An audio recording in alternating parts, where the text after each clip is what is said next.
Saint Stephen, the first martyr. They say Jerusalem never sleeps. But that night, it held its breath. A crowd gathered, stones in hand, eyes burning with fury.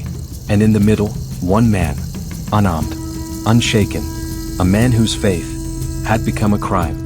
His name was Stephen, a follower of Christ, known not for violence, but for truth. He spoke of a kingdom not built by hands, a message that shook the city's walls, and the hearts of those who feared change. They dragged him before the council. False witnesses, false words. And yet, he looked to the heavens, and smiled.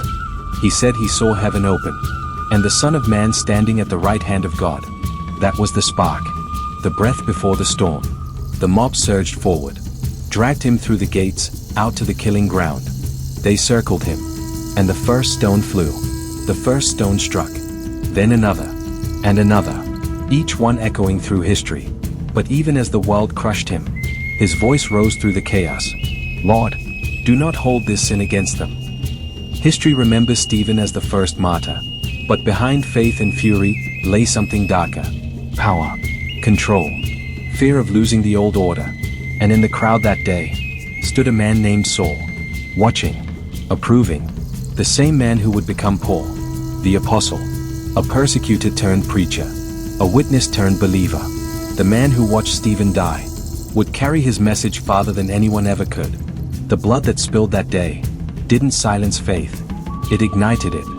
The site where Stephen fell still stands in Jerusalem, silent, unmarked. But those who visit say the air there feels heavy, as if the stones themselves remember. When truth demands a price, how much would you be willing to pay? If this story moved you, share it. Candle # comment I stand for truth. Scroll subscribe for more true stories of faith, courage, and the unseen battles behind history.